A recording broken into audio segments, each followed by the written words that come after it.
This podcast is brought to you by Carvana. Car shopping shouldn't feel like preparing for a marathon of paperwork.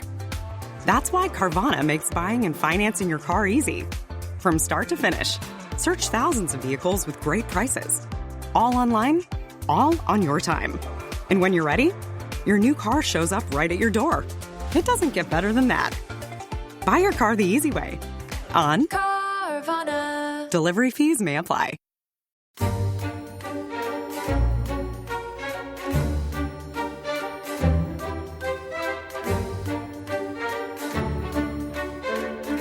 Hello, welcome to The Rest is History.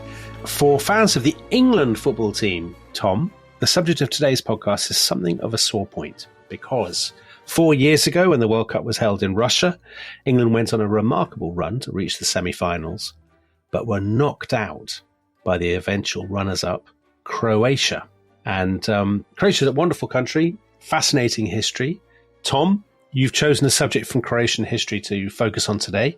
And who or what are you talking about? Croatian-ish, because the focus is a period long before the creation of the modern state of Croatia. Okay. And the focus is a man he was born Diocles in the 3rd century AD, early 240s AD, at a place called Salona. And today, if you've been to the city of Split, Solin it's still there. It's a suburb of Split now. But back in the 3rd century AD, it belonged to a region called Dalmatia, which in turn was part of a region of the empire called Illyricum. So, Tom, just to jump in for 1 second. So those people who don't know much about Croatian history, but maybe have been to Croatia, if they've been through Split, they will have seen, won't they, one of the most extraordinary Roman buildings still standing, which is Diocletian's Palace, which is basically the city centre of Split. Yes, it is. And you may be wondering, what's the link between this chap Diocles and Diocletian? Well, all will be revealed in due course, because Diocles is a figure from a very, very obscure background. He's the son of a scribe who may have been a freedman or may actually have been a slave. So Diocles may conceivably have been born unfree. So he comes absolutely from the bottom of the pile. And yet, amazingly, Diocles will become Diocletian. I'm giving away the twist. That's the twist. He rules as emperor for over 20 years, from 284 to 305. So how is it possible that someone from the bottom of the social order could have risen to become not just emperor, but, ruling for 2 decades? And the answer to that lies in the circumstances into which he is born, which is one of utter convulsion and chaos for the Roman Empire. It's basically a kind of 50-year period of anarchy that almost sees the Roman order implode completely. And it's in conditions of chaos that people from outside the social elites can rise to the top. And this is what people call the crisis of the 3rd century, isn't it? Crisis doesn't really do it justice. Right. So essentially, it sees the entire order of the Roman Empire as it had been set up by Augustus, and which had prevailed for essentially 2 centuries. It sees it pretty much on its uppers. So the essence of the Augustan settlement, the imperial order that he creates out of the collapse of the Republic, which had been the previous kind of great process of convulsion and near collapse that the Roman order had gone through, is that it's an autocracy. You have rule by one man, an imperator comes, the emperor, but that it is done in association with the Senate. And Augustus pretends that he is less powerful than he actually is, and the Senate has the illusion that it is more powerful than it really is. And so senators, they rise up through a kind of chain of military and civilian commands, and they're providing the emperor with the elites that enable the empire to be administered. And this had served the Roman order very well for about 2 centuries. But then in the 3rd century, it all goes to pot. And it's a vast kind of conflux of circumstances that we don't really have time to focus in on too. And I think that we should do maybe a series of episodes on this process, because it's very, very, very interesting and maybe mildly topical when we look at the state of Britain and Europe at the moment. Oh no, Tom, don't say that. But if we want to cheer ourselves up now, Things were far, far worse in the Roman Empire in the 3rd century. So what you have huge pressure on the frontiers. So you have the barbarians along the Rhine and the Danube, which had always been there, but they're kind of tribal entities that are conglomerating. So they're able to execute more and more pressure. Yeah. But the real problem is that in the East, the Parthian Empire, which had been a rather ramshackle entity, has collapsed and been replaced by a much more aggressive and efficient imperial order under a Persian dynasty called the Sassanids, so the Sasanian Empire. Yeah. And that is a superpower fit to rival Rome. So for the first time, it's up against a kind of equal power. And that generates huge pressure. At the same time, within the fabric of the empire itself, you have a succession of civil wars, people grasping after the imperial purple, being dispatched. So, at various points, you have maybe 3, 4, 5 people in very, very rapid succession in charge. So you have civil war, you have external war. The consequent effect of this is the collapse of the tax base. You see fields, particularly along the frontiers, turning to weeds. Cities are left as charred and pillaged piles of rubble. So these are regions that are no longer paying taxes. As a result, the emperors need to impose ever higher taxes on those who can pay. That in turn generates economic collapse. Economic collapse in turn generates famine. On top of that, you get cycles of plague starting to sweep in. Remember, we had an episode with Karl Harper on this. Yeah. Absolutely kind of horrendous process. So it's a terrible state of affairs. And essentially, in this process of anarchy, the one key institution, the only institution that is capable of maintaining some kind of order, it's not the Senate, it's the army. Right. Because these emperors who are rising and falling, are these generally rival commanders, basically, being elevated by their troops? Yes, by and large. And to begin with, they're from the senatorial class.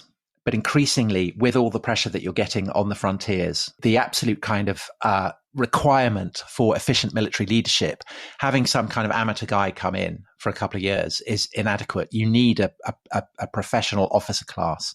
Right. And so what happens over the course of the 3rd century is that you get this kind of elite army corps, protectores they are called, who start to replace the senators as people in charge of the legions and the auxiliary forces. And most of these tend to come from the Balkans. They're called Illyriki, so people from Illyricum. And that's because these are tough, brutal guys who are not produced from the flesh pots of Italy. They are raised to fight. Yeah. And they are essentially the most effective military operators in the empire. Senators hate them, of course, but more and more they are coming to run the army. And this is the background into which Diocles, who is, he is from Illyricum, this is what he's born into. And Gibbon, who, his account of the decline and fall of the Roman Empire is the great narrative account of this process, says of Diocles that his abilities were useful rather than splendid. And I guess that sums up the whole kind of warrior caste from Illyricum. Right. They are useful, they're not splendid. They do not have a background in Virgil. They are not able to construe Greek poetry. They do not have a knowledge of philosophy. But their abilities are very, very useful in a time of invasion and civil war. They're kind of hard-headed, military, ruthless fixers. Yes, and in a way, the paradox is that Diocles, he has no real education beyond that his father, as a scribe, can give him. So he's literate, but he doesn't have the kind of the equivalent of a doctorate from Oxford or being to Stanford, that kind of level. He doesn't have that. But what he does have is a sense of himself as Roman in the traditional sense, the traditional hard, tough, kind of early Republican sense, the turnip-eating peasant who goes out and defeats the Samnites or the Carthaginians, that kind of thing. He's aware of that, and he's a very pious person. He feels that the dues have to be paid to the traditional gods and that perhaps the traditional dues haven't been paid, and this is why the gods are punishing the Roman people. So although he would be despised by a senator as a barbarian, he sees himself as a deeply, deeply Roman figure. And so he's very proud to serve in the Roman army. He's very good at it. He rises to the command of a squadron of troops on the Danube. And meanwhile, as he is rising up through the ranks of the army, what you are seeing is people from Illyricum not just rising to the command of legions, but becoming emperors. And they prove themselves to be excellent emperors. So what sort of names are we talking about, Tom? So there's a guy called Claudius, who not the Claudius who conquers Britain, but the Claudius who people who listen to our episode on St. Valentine's Day may remember that we talked about. There's a Claudius who supposedly executed a Valentine. This is the Claudius, but he's a very effective leader. He defeats an enormous Gothic invasion over the Danube. You have a guy called Aurelian, who at a time when the empire is falling apart at the seams, you've got people declaring independence in Gaul, in the East, all over the place. He stitches it all back together very, very effectively. He's also the guy who builds the walls around Rome itself. Yeah, which is a real kind of measure of the time, that even the eternal city needs protection. And then you have a guy called Probus, who who, as his name implies, is he goes in hard, he goes in deep. And thanks for that, Tom. and he rules for about 6 years, and he's very, very militarily successful.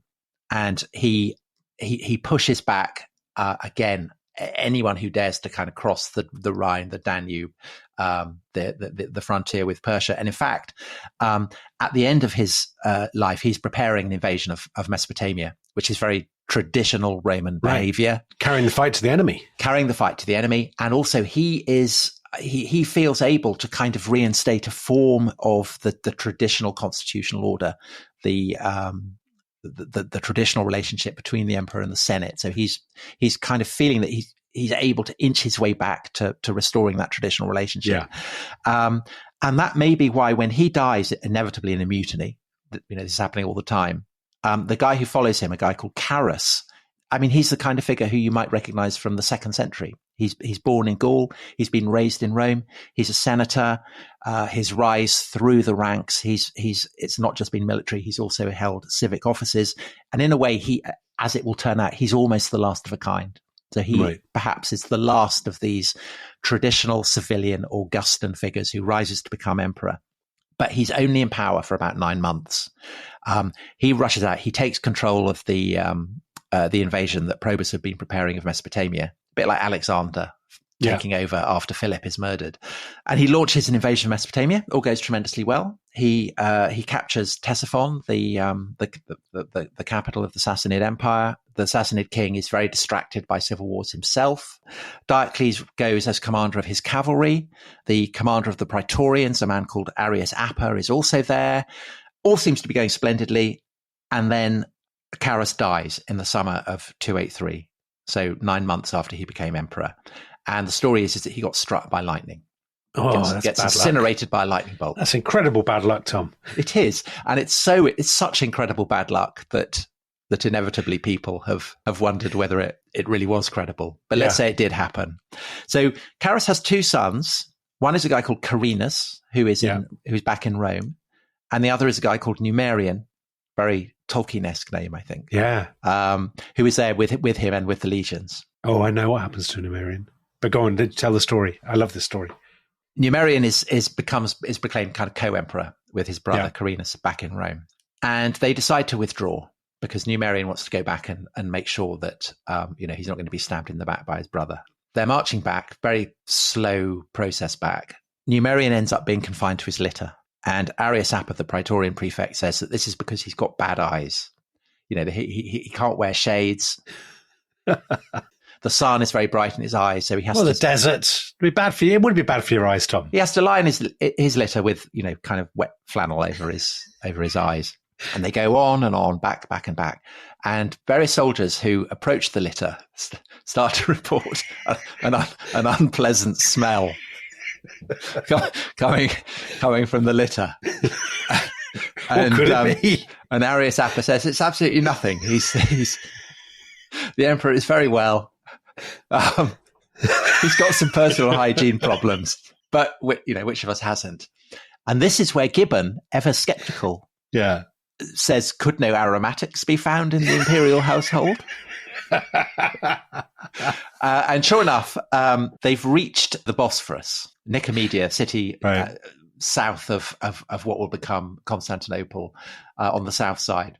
And they peek behind the curtain And there is Numerian looking very, very dead indeed. Presumably bright green by this point. Yes. Yeah, he's really not looking good. And there are two things to be decided. The first is who is responsible for the death of Numerian. Did he die of natural causes or was he murdered?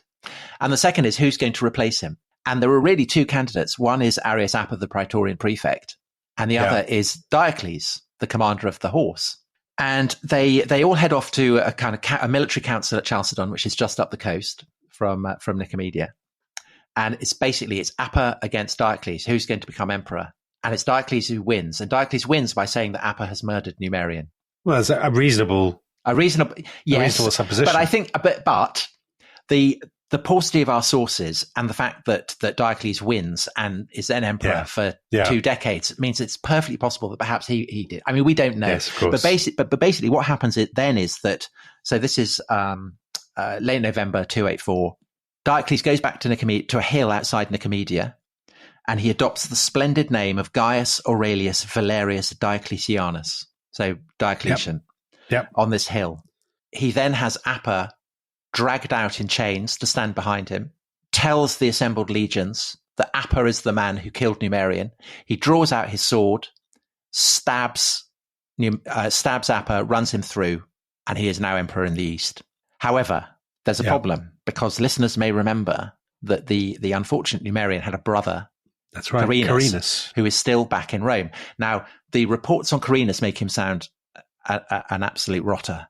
What's he doing? Up there with Caligula and Nero. Well, so he apparently he has a succession of wives, and he gets each one pregnant, and then he's so revolted by the fact that he's got them pregnant that he dumps them and moves on to another one.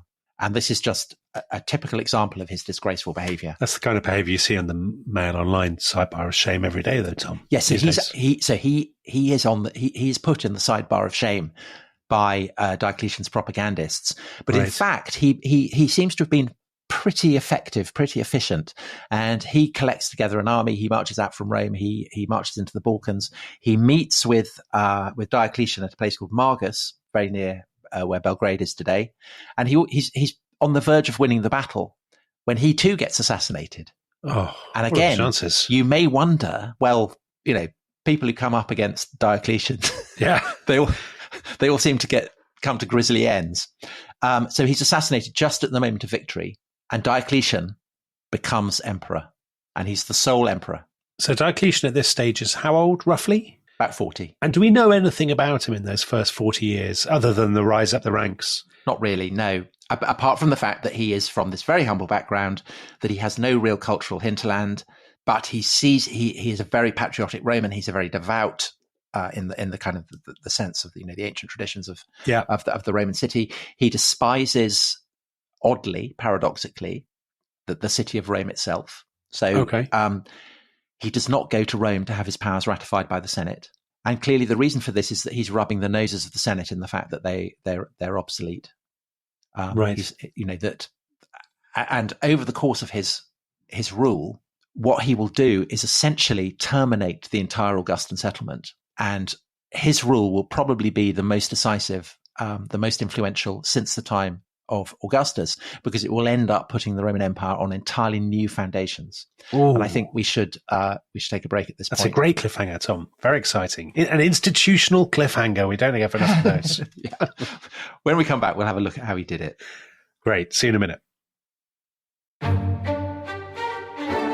This episode is brought to you by Rocket Money. Tom, we often talk about how to organise our finances. I'm very conscious that I'm paying for a lot of mad subscriptions. And there's one thing that we've talked about often on this show. It's the thing that we probably hate more than any other, and it's a hidden fee. I would love to get my finances under control. There are all these things piling up on our bank statements, and I think I need to fix this problem. I need to sort this out and to stop this. I mean, my finances are so chaotic that I need this app. So I'll tell you what it is. It's called Rocket Money. It's a personal finance app that helps find and cancel cancel your unwanted subscriptions. It monitors your spending and it helps to lower your bills so that you can grow your savings. With Rocket Money, you can track all of your subscriptions and you can easily cancel within the app with just a few taps, saving you time, avoiding charges. And you can also set budgets and goals and get personalized insights and regular reports to track how you're doing. They will even send you real-time alerts for large transactions, upcoming bills, refunds, and even low balances. So let Rocket Money help you reach your financial goals faster. Join at rocketmoney.com/ishistory. That's rocketmoney.com/ishistory. rocketmoney.com/ishistory.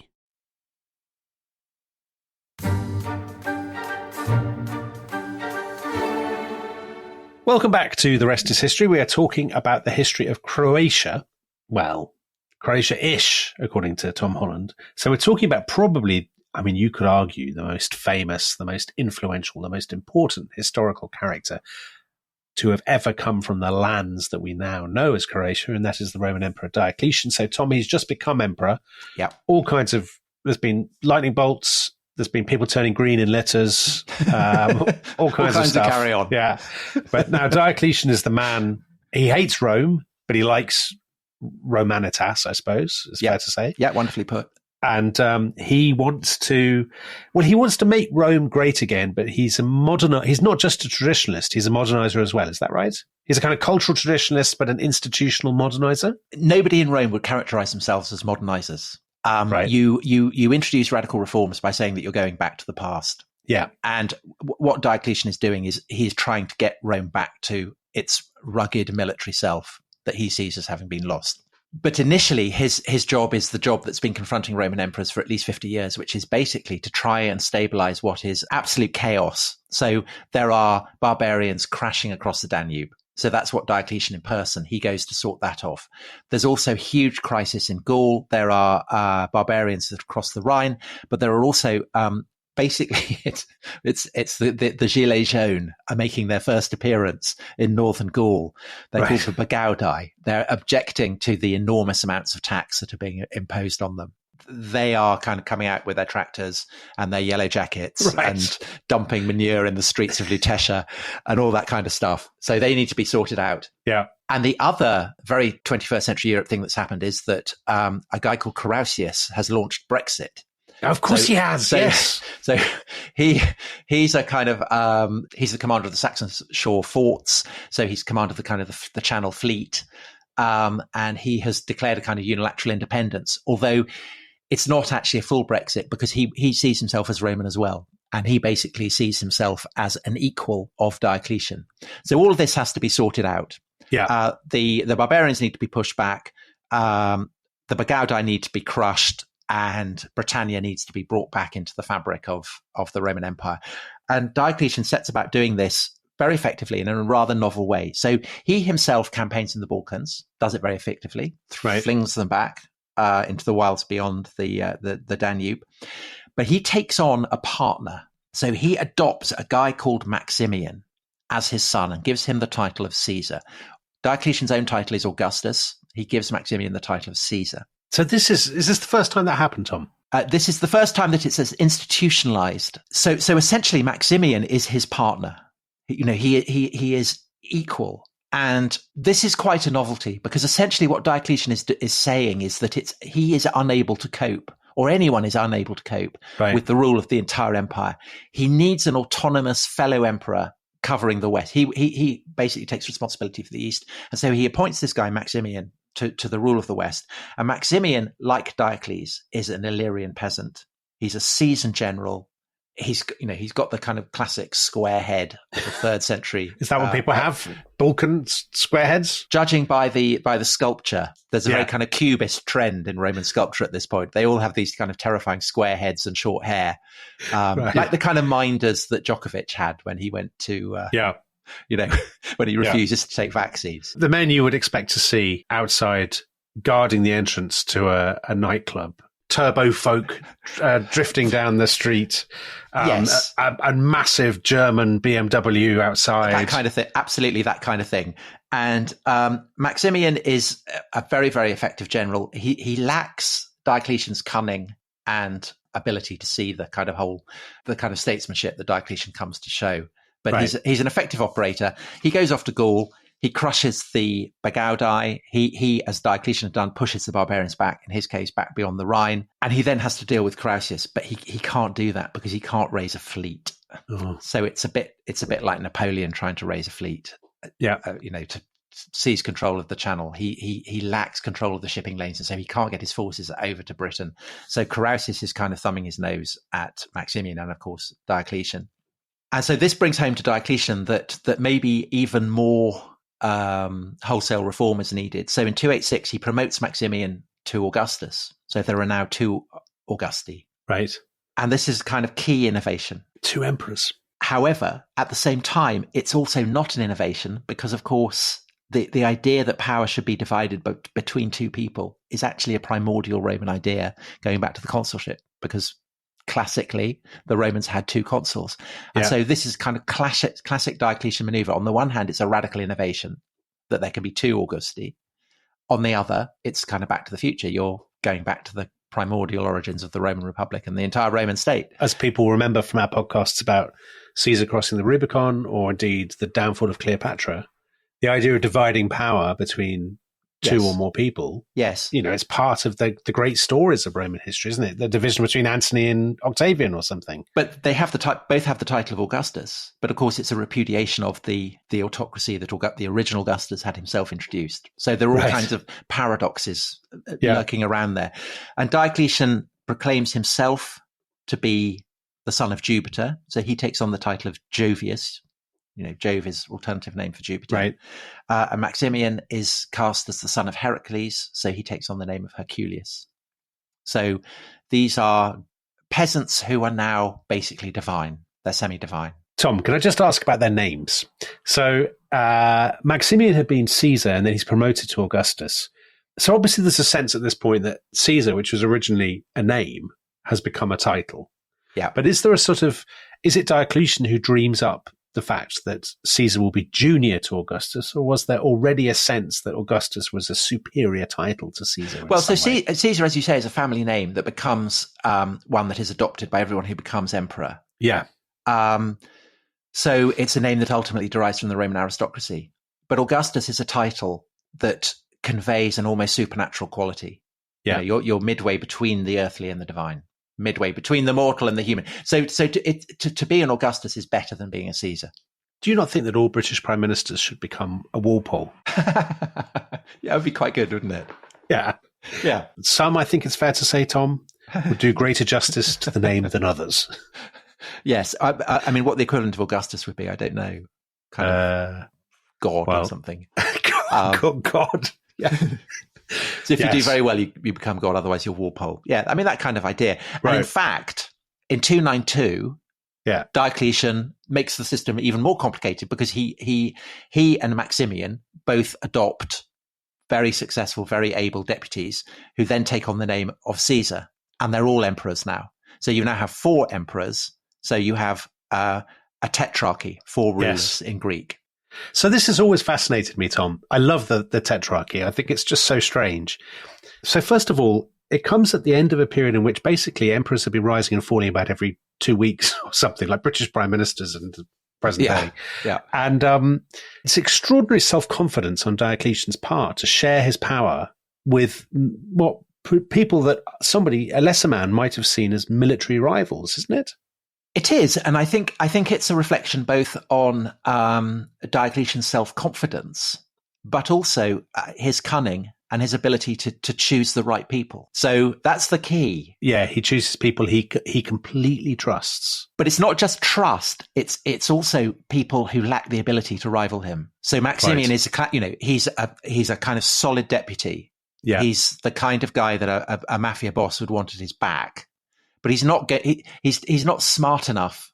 He's not imaginative enough to rule the whole empire. And do the 4 tetrarchs, do they ever hold kind of board meetings all together where they discuss policy? They do. So in March 293, Maximian meets with the guy who he adopts as his son, so Caesar, a guy called Constantius. Right. Meanwhile, in Sirmium, which is now in Serbia, Diocletian is adopting a guy called Galerius. So the Western Augustus and the Western Caesar and the Western and the Eastern Augustus and the Eastern Caesar are meeting up. The empire is kind of roughly divided up. So Constantius gets the territory beyond the Alps, so Gaul, and the responsibility for finishing off Carausius. Maximian gets Italy and Africa. Yeah. Galerius gets Greece and the Balkans, and Diocletian gets the rest. Right. Yeah. So Diocletian keeps for himself the richest provinces, basically. So that's not utterly dissimilar from the divisions that you'd seen in previous periods in Roman history, the basic east-west kind of division, I suppose. It's following the fracture lines of geography. Yeah. So the Alps is an obvious division line. The Adriatic is an obvious dividing line.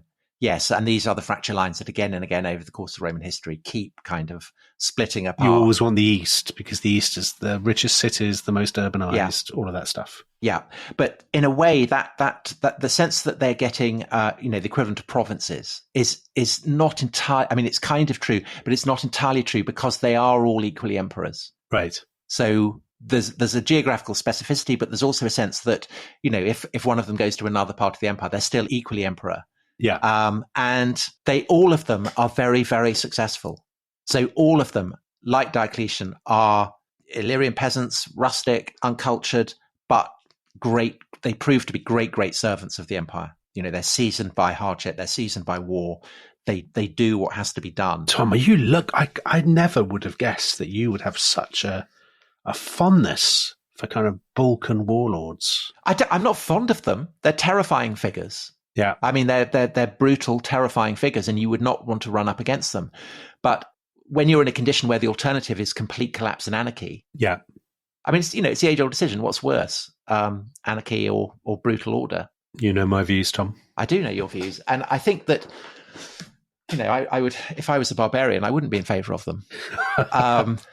But probably if I was a guy, trying to run a business in Gaul, I'd be very keen. You're on your own double glazing company, and you need a firm government. Yeah, you need the smack of firm government. So it all goes very well. Constantius ends up retaking Britain. So there's a famous medallion in the British Museum, the only illustration from the Roman period of London, where he's shown riding in on a horse, being greeted by cheering by the kneeling figure of Londinium. There's a rebellion in Egypt, which Diocletian suppresses. Yeah, and best of all, and the real marker that Rome is back, there's a brilliant war against the Persians. I love a brilliant war. Fabulously well. And in fact, it goes so well that Diocletian and Galerius, who have teamed up for this, actually managed to capture the Persian royal family. So again, like Alexander captures the Persian royal family. Diocletian does the same, and he is and the Persian king is so desperate to get them back that he agrees to pretty humiliating terms. So this is a treaty signed at a place called Nisibis on the Roman Persian frontier in 299, and it sees the Roman frontier massively strengthened. So this has been a source of weakness and instability for decades and decades for Rome, and now it's massively strengthened. And this is probably the single most important contribution that Diocletian makes to the stability of the Roman Empire. Is to shore up the East. He shores up the East, and that then gives him the breathing space to turn to the kind of reforms that no emperor has had for 60 years. The functioning of the economy, the functioning of the administration, all that kind of thing. So Diocletian's reforms are incredibly significant, and they basically provide the foundations for what will become the Byzantine Empire. So they will survive the collapse of the Roman Empire in the East, and they will provide the underpinnings for Roman provincial administration up until the coming of the Arabs in the 7th century. So these are very, very momentous. Obviously, his focus, as it's been for every emperor, is the army. So he increases forces, he improves fortifications. So a lot of the most impressive Roman fortifications that survive are from this period. They're expressive of a kind of revolutionary approach to how you defend places. And he is able to pay for this because he has simultaneously introduced a bureaucracy that is closer to that of China than the traditional Roman kind of decentralized form, where you have people from senatorial backgrounds kind of rising up and employing freedmen or equestrians or whatever. This is a kind of a bureaucracy that obeys a kind of chain of command, pretty much like the army. I was about to say it's a much more militarized state under Diocletian, isn't it? It is. So basically, the whole of the Roman Empire exists to raise money, to pay troops, to defend it, so that money can be raised to pay the troops. Right. So it's a military fiscal complex is perhaps the best way to put it. It's a sort of self-perpetuating tax-raising machine. Yes. And so from this point on, Roman emperors and their servants, they have a much heavier tread than emperors in previous generations had had. Right. And he is a very efficient administrator. He restructures the Augustan provincial system entirely. So he divides the provinces up into much smaller units. Do you know the name of the people who are put in charge of these kind of much smaller units? It'll be very popular with a lot of the more clerical wangs that we have. Right. Are they called deacons? No, they're called vicars. Vicars. So Diocletian, in the hour of the empire's need, trusts the administration to vicars. To an army of vicars. An army of vicars. But there are also larger units, which are called dioceses. Ah. Yeah. And Italy loses its privileges, so it becomes a kind of region much like anywhere else. So it now starts to be taxed for the first time. Quick question about Diocletian. Where does he spend most of his time? He spends most of his time in Nicomedia. So that's Iznik in Turkey. Yeah. Yes. But he's peripatetic. He kind of roams across the Balkans and across the East. He is very, very keen on people showing him the kind of respect that people show the Persian emperors respect. So he introduces this custom of proskynesis that had been a cause of outrage to Romans and to Greeks for centuries and centuries. Alexander the Great had terrible trouble with this. Yes. So this is prostration. This is people coming into the presence of the emperor, have to bow, they have to prostrate themselves. And this is very, very not what Augustus had done. The whole thing about Augustus was that he was pretending to be a senator like anyone else. This is the absolute opposite. Diocletian is insisting that people who come into the presence of an Augustus or a Caesar show the respect that is due to him as the head of the Roman state. Does that, plus the bureaucracy, suggest that the Roman Empire is, for want of a better word, and I know this isn't the ideal word, being orientalized? Is it becoming more Persianized? Because you mentioned China, say a Chinese-style bureaucracy. Are the Romans getting a lot of these ideas from Persia and perhaps beyond that, though they might not know it, from powers further east? I mean, I think that the custom of proskynesis does come from Persia. So to that extent, perhaps you could say yes. But I think that the fact that Diocletian ends up constructing a bureaucracy that does parallel that in China is simply a reflection of the fact that there are only certain ways that you can order an emperor, a large empire. Yeah. Reflects the fact that there are only certain ways you can structure an empire in a pre-industrial age. And that, Rome had begun as a city and a republic. And in the face of the crisis that it faces in the 3rd century, those ancient traditions are inadequate to cope with the scale of what is required. And that is why you have this heavy tread and this obsession that Diocletian shows with basically trying to impose order on everything. And he can only impose order if he has the military and the bureaucracy. He can say, do this, and they go off and do it in a way that simply hadn't existed before. And the measure of how keen he is to do this is that he starts to try and impose order wherever he sees chaos. So notoriously, one of the ways he does this, he's desperate to stop inflation, which is completely out of control. So he tries to stabilize the currency. He introduces gold and silver coinage, but inflation still continues to raise. And so notoriously, in 301, he introduces this edict on maximum prices.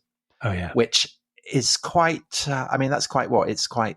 Harold Wilson. Right, yes, it is. It's very Heath. It's very Ted Heath, Harold Wilson, Heath. Richard Nixon. Richard Nixon was really from price controls by the early 70s. So essentially, what Diocletian is doing, he has no understanding of economics. He looks at prices rising. He assumes the only reason for this can be that all the merchants are being greedy. And so he imposes a list. Stop it. This is how much things have to cost, and you're not allowed to go any higher. Yeah. And of course, for economic historians, it's fascinating. People love to write about this period, don't they? It gives this complete list of what prices were, what they should be. Really, really interesting. Of course, it doesn't work. It doesn't work. But Diocletian's ambition to stabilize the currency by improving the gold content and the silver content does work. And although because in it's due been course, progressively devalued, hasn't it, the Roman currency? Although in due course, the silver standard will be abandoned, the gold standard will be preserved, and the gold solidus will become the basis for the Byzantine recovery in due course. Right.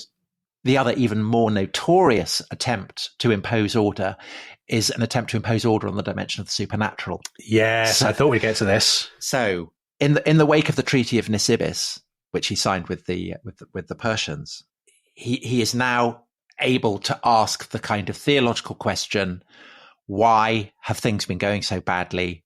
Now that I've stabilized the eastern frontier, I can start to try and make things up to the gods who have clearly been angered. And he arrives in Antioch, which is, after Rome and Alexandria, the third city in the empire in Syria. And while he's there, a Christian deacon called Romanus, he comes from Caesarea just down the coast, tries to stop sacrifices to the gods. This, for Diocletian, clarifies everything that's been going wrong. There are groups of people that have emerged who are disrespectful of the gods, who don't believe in the gods, who are scorning them. There are people called Manichaeans, who are followers of a Persian prophet called Mani. So Diocletian launches a campaign of persecution against them. But Romanus is a Christian. And so it's the Christians that become the main focus of his ambition. So Romanus himself, he has his tongue cut off. He's taken to prison. He's executed. Diocletian and Galerius, and again, you asked, do they meet up? Absolutely, they do. Diocletian and Galerius have a consultation about what they should do about the Christians. Diocletian is happy just to stop Christians from being allowed to hold office. Galerius wants to go much further. He says we should have a campaign of extermination. And Diocletian says, well, we should consult the oracle. So they go to the oracle of Apollo at Didymus. And Apollo says, yeah, go for it. Right. Go for it. Go flat out. Yeah. So February 303, Diocletian by this point is back in Nicomedia. There's a church that had just been built there, and he has it razed to the ground. And the following day, he issues an edict against the Christians. Yeah, very notorious edict. Yeah. So by the terms of this edict, all the scriptures are destroyed. Every Christian is required to hand over their scriptures. And so the people who do this are called traditores, which means people who hand over. And so for Christians, devout Christians, these traditores are traitors. And that's where we get the word traitor from. It's from this time. So is that so? A traditor is originally someone who hands over scriptures. Tom, that is one of the best facts I've learned in all these episodes of The Rest is History. It's a top fact. It's a great fact. Churches continue to be pulled down, yeah, and Christians are banned from assembling to worship. And in the immediate wake of the publication of this edict, there are a series of fires in Nicomedia where sections of Diocletian's palace get burnt down, and Diocletian assumes that this is Christians, and in fact, he regards Nicomedia as being so unsafe that he leaves. So he sees himself basically as target of kind of terrorism, and so he sees the persecution of Christians as a war on terror. And when Christians are captured, they are executed very horribly. Some of them are kind of roasted over fires, and the memory of this persecution will live very, very long in the memory of the church. I mean, it still does to this day. The Diocletianic persecution is remembered as absolutely the worst. Although I think the motive for it is Galerius. It's Galerius who is really, really even more hostile than Diocletian. Right. Diocletian absolutely puts his name to it. However, in the West, Maximian and Constantius, they don't really push it through. So it's really in the East, and it's the absolute worst. Do they not push it through in the West? Partly because perhaps there are fewer Christians. It's not such a big deal. It's not so urban. Maybe Christianity hasn't taken off as much as it has in the East. Is that one reason? Yes, it may be. I think also that they just don't have the kind of ideological animus, right, that Diocletian seems to have had. And so all of this is by way, it's a radical process of reform. It transforms the Roman Empire utterly and permanently. But Diocletian sees himself as a traditionalist. And so in due course, in November 303, he visits Rome for the first and last time. I mean, it's possible that he visited Rome very fleetingly in the very early months of his reign, but I think it's unlikely, right? Because he seems to have viewed this visit to Rome as being a kind of celebration of the fact that he has restored to the Roman people their traditional customs and therefore their traditional greatness, because the two for Diocletian are mutually independent. And so he goes to Rome and he celebrates the 20th anniversary of his rule and a triumph that is the very last pagan triumph to be celebrated in Rome. Right.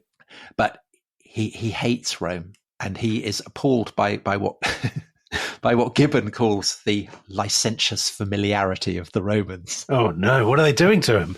No.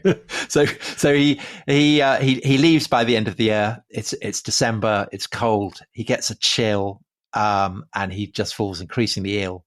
He gets to Nicomedia by November the following year, makes a public appearance, and then collapses. And it's feared that he's going to die, but he doesn't. But March 305, he reemerges, but he's an absolute shadow of himself.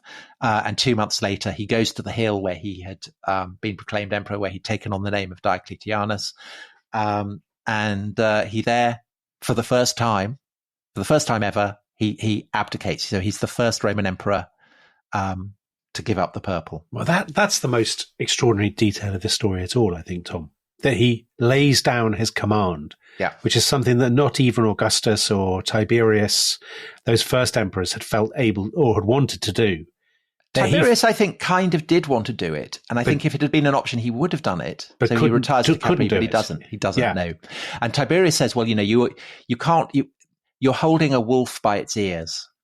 When you're emperor, you're holding a wolf by its ears. And so you can't let go of those ears, because if you do, the wolf will turn and savage you and rip you to pieces. But Diocletian was confident that he wouldn't be prosecuted. No one would come after him. He is. And I think that that's a reflection in his confidence in the people that he's chosen, and in his hope that just as he's instituted very clear kind of cycles of promotion for the military and for the civil service, so the same thing will happen with the rulers of the Roman world. So Galerius, who had been Caesar to him, becomes Augustus. And does Maximian retire at the same time? Yes. So Maximian is required to retire as Diocletian does. He doesn't like it. He doesn't want to at all. He thinks it's a ridiculous idea, but he's obliged to. Now, the question is, who will succeed Galerius and Constantius as Caesar, now that they've become the Augusti? They need to choose their own deputies. And I think that they had assumed that their sons would. So the son of Constantius is a young man called Constantine. And when Diocletian resigns the purple, Constantine is there with him on that hill outside Nicomedia. But Constantine does not become Caesar. It's a guy called Maximinus who becomes Caesar when in succession to Galerius, who in turn has become the Augustus. And it's a guy called Severus in the West. So there's an inherent instability created there, because the sons of the two Caesars who've now become the Augusti, what is their role? And Constantine manages to slip away, and he goes off to join his brother Constantius, who is busy pacifying Britannia. And in due course, Constantius will die in York, and Constantine will lay claim directly to his rule. With momentous consequences that I'm sure we will do an episode on. We'll do episodes on Constantine. However, Diocletian, meanwhile, he retires back to his homeland. So he goes back to Dalmatia, and he goes back to Salona, and he builds a huge. He's been building a huge palace there, and it's built like a kind of fortress. He grows his cabbages there. Yeah, he famously grows cabbages, doesn't he? And Maximian wants to come back. He's retired to southern Italy. He kind of writes to Diocletian and says, let's get the band back together. Let's get back on tour. And Diocletian says, if you could see my cabbages that I've grown with my own hands, you wouldn't want to do that. And he dies in 312.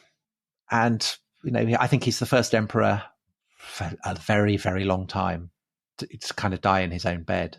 Yeah.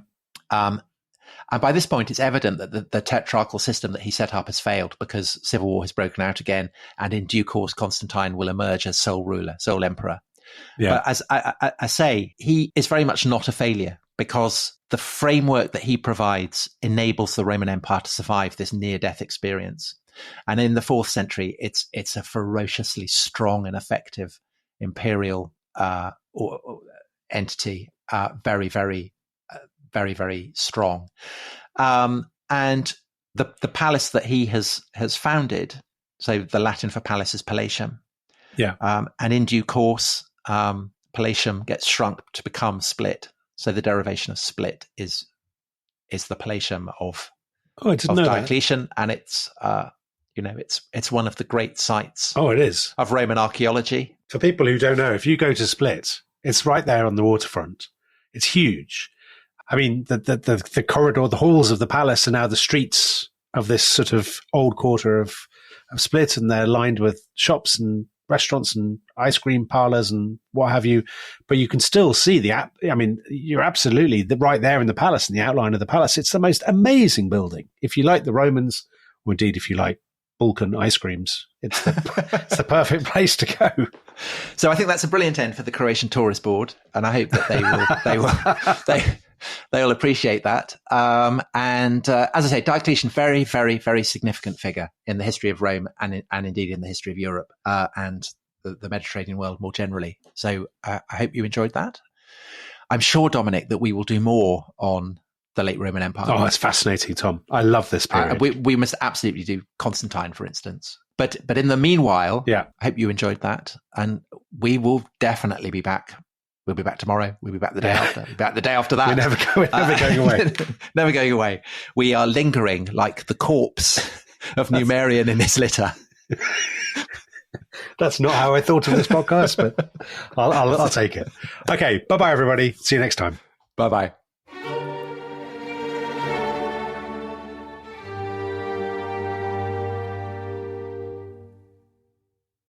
Thanks for listening to The Rest is History. For bonus episodes, early access, ad-free listening, and access to our chat community, please sign up at restishistorypod.com. That's restishistorypod.com.